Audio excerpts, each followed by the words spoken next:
Good morning and welcome to your Farm and Home Show. I'm Kristi Shive, and this morning we're visiting with Kristin Hildabrand. She's Warren County's Extension Agent for Horticulture. And today you are sharing with us a great summer recipe. Yes, I was really excited to feature this because this recipe that we have is called Summer Garden Pie.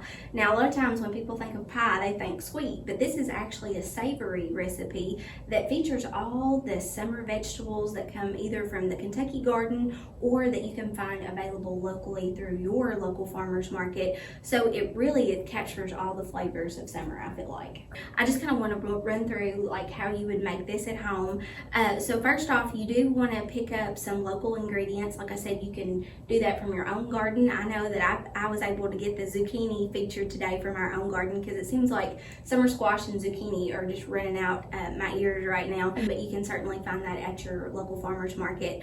You do need to have 2 medium zucchini, and you do need to thinly slice that. So we had an appliance here that actually thinly slices that, and so it's really vital that you make sure that you get those zucchini thinly sliced. So go ahead and wash that zucchini, run it through that appliance there to get it real thinly sliced, because it will make a difference in this summer garden pie.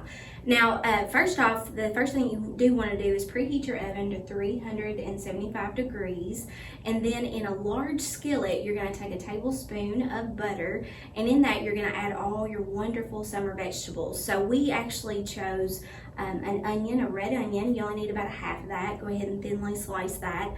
To this recipe, you'll also need 1.5 cups of sweet corn, and you can find that with whatever your favorite farmer is or at the farmer's market, as well as 8 ounces of fresh mushrooms thinly sliced.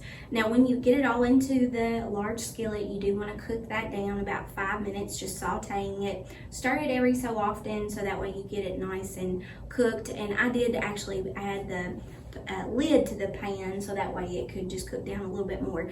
But as you cook this, there's probably going to be a lot of water in the bottom of it. So before you get ready to add it to your dish, you do want to drain it off. So that's really important. After you get it cooked down to the consistency that you like, strain it, all the juices from the vegetables that you've cooked, and then what you're going to do is you're going to add it into a sprayed 11x7 cooking dish. And then basically what you're going to do is the wet ingredients are going to be 4 eggs that you've beaten, and you can use farm fresh eggs or store-bought, either one's fine. After you've beaten those eggs, you're going to take a 1/2 teaspoon of salt.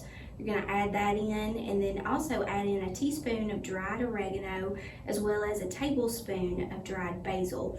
Now, if you have fresh basil, you can certainly use that as well as oregano if you have those 2 ingredients in your garden, but you probably want to add those in to the last 5 minutes of your cooking time because they're considered more delicate herbs, and you do want to increase that value because you would want to use fresh 3 tablespoons of fresh basil or 3 teaspoons of oregano because it's in the fresh form.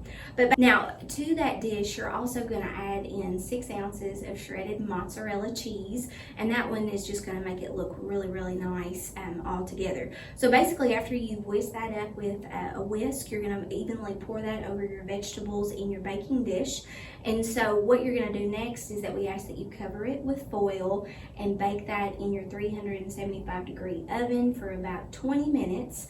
After the 20 minutes go by, you can remove the foil, and then you're going to bake it with the foil off for an additional 5 minutes, just until it gets nice and brown. But coming out of the oven and even in the kitchen area, it just smells so wonderful. And like whenever it comes out, basically I feel like it's a 1-dish meal if you think about it, because we've got all the vegetables, we've got the protein from the mushrooms, the protein from your cheese, all the great ingredients that are going to enhance the flavors of the vegetables. So really, you can feel confident in serving this for your friends or family coming over. And if you do want to make it more of a meal than just the 1-pan dish, you can certainly serve it with pasta salad if you wish, or get a nice watermelon wedge for this time of year. It'll just be a great, awesome way that you can finish it off. Now, you got this recipe from our food and nutrition calendar from 2020. Yes.